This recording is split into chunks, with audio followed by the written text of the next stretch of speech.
Okay, everyone, so we're back. Today we're talking about Black women, addiction, and sobriety. Now, I know people might think addiction is addiction across the board, but really, race does make a difference in addiction, especially cultural differences, how it's handled, in society, the type of support Black women receive in addiction. So let's get into it. The first thing that I really want to talk about in the Black community, especially, addiction is something that's kind of like, I don't say like a taboo topic. It gets swept under the rug.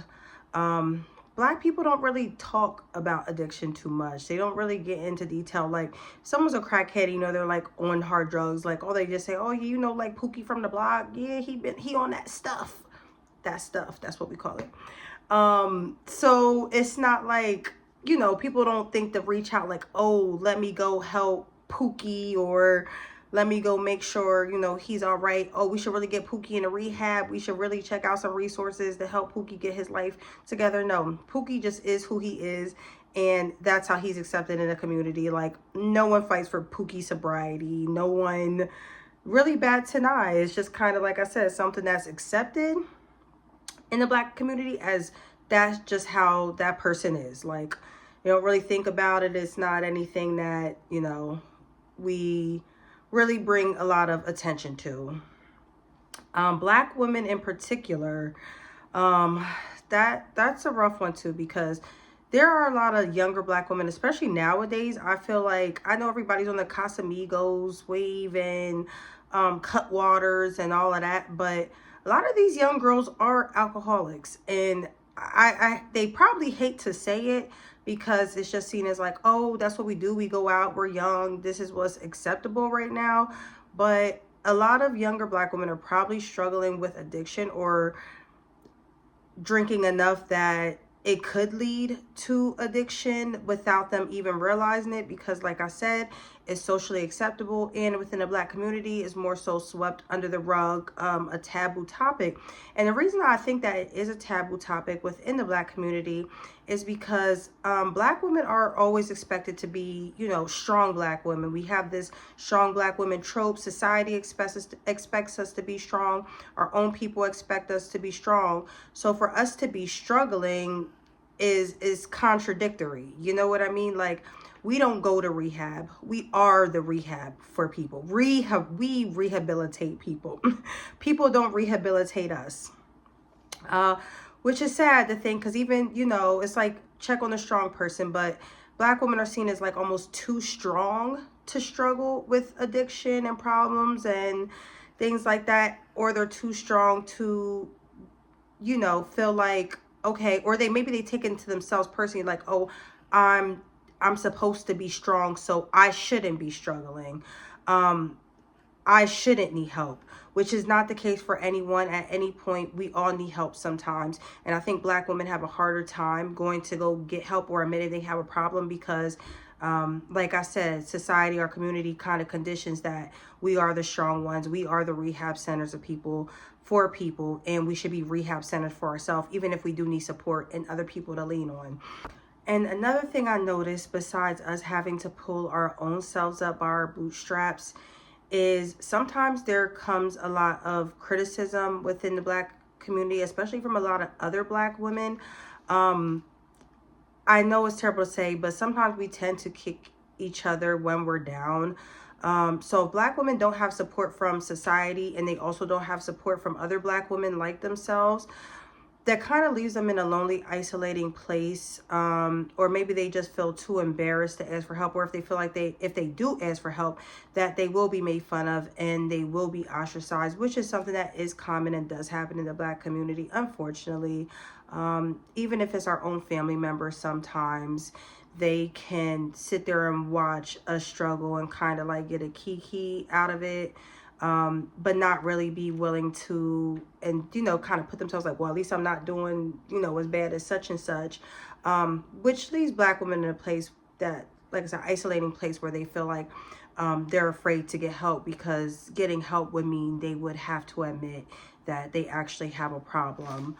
So Honestly, well, I would say for me personally, since I am making this video, um, in my college years, I did struggle with alcohol for a little while. Now, even though it wasn't as, I would say, like severe, I was still functional, obviously, going to school, going to work, taking care of business. I feel like I did rely on alcohol a lot. And I personally didn't receive any support that I needed, any resources. It was tough going through it alone, because for a lot of us, we do go through it alone, and we do feel like, okay, if no one else is going to help me, no one else in my community really seems to care, like, who am I going to turn to about, the internal struggles that I'm going through? I don't really have anyone to lean on. And a big part of addiction is isolation, which is why a lot of people in the Black community probably don't seek help, because they do feel isolated. For me personally, the only way I was able to put myself up by my bootstraps, literally, is my faith. If it wasn't for God, if it wasn't for, and wouldn't even say church in particular, because church is a whole nother thing. Not every church is a great church, and not every church is a bad church. So you just got to find the right one. But I would say developing my own personal relationship with God is what helped me kind of like see my own self-worth and realize, okay, God loved me so much. I should not be sitting here. Why am I hurting my temple, the body that he gave me? Why am I wanting to alter my consciousness so much, to the point where I'm not present in the moment? I'm not really enjoying life because I just kind of want to be numb and pretty much black myself out through it. It's like, if I can compare it to anything, addiction always starts as a snowball. You have a problem, you're going through something difficult, you're running, you're on the sled. We'll use this as a metaphor. You're on a sled, you're running from this tiny snowball. Initially, the snowball is just the size of a snowball. But as you get farther into addiction and whatever your vice is, whether that be drugs, alcohol, the vice is the sled. It helps you run from those problems. That snowball then turns into an avalanche. And the avalanche can be filled with the trauma from the past and trauma you accrued while you were in addiction. So now you're dealing with double the trauma, when you could have just taken that hit from that snowball. And now you're burying yourself out of an avalanche when you could have just taken a hit from a snowball. So if you think you have a problem, more than likely you have a problem. Stop while you're ahead. It'll be a lot easier than digging yourself out later. Now, as far as sobriety, don't feel like, I know people feel like, oh my God, you get sober today, the next day you're going to be picking up a whole bunch of hobbies, back to your normal self, feeling 100%. That's not true for maybe some people, yes. For me personally, I laid in bed for weeks, months. It took me, oh my God, I want to say at least 3-4 months to literally just feel normal again. I don't think I had allowed myself to feel for so long, that once I finally started feeling again, it was very, very overwhelming. To the point where, like, literally I just wanted to go to work, go home, and immediately lay down. Didn't want to do shit else but the basics of what I had to do and go home to go to my bed. I swear that was the first time in my life I had bed rotted, but I realized that addiction was keeping me running and running and running, that I wasn't facing the emotions and the pain that I had felt for so many years. That when I finally got sober and I had to deal with it, it was a lot to handle. It took me, like I said, 3-4 months to finally pick up old hobbies, to gain new hobbies. Then life did get better. I'm not gonna lie. I started making like twice the money I was making. I was able to, get a new house, get a new car. Like, life really, really, go on a nice vacation with a close friend and stuff. So I was doing a lot of things that I hadn't done in a while, and I was feeling the best I had ever felt. But like I said, it was no overnight process, honey. I'm telling you right now, early sobriety is ugly. It's ignorant. It is not glamorous. I mean, I know eventually it does get that way, but don't feel like the next day or the next week that you have to have your life together and have a million new hobbies.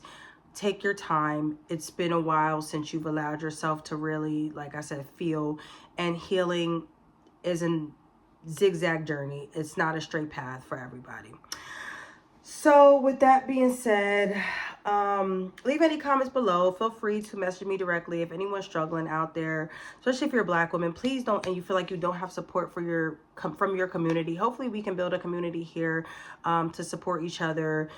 Like I said, there's a lot of us that don't really have family or friends that kind of just sweep it off or feel like, okay, well, you can handle it. You're a Black woman. That's what y'all do. Y'all handle everything. So why can't you handle this? That's not always the case. So I'm here to just build a space of support. And I love each and every one of you. And God bless each and every one of you. Take care.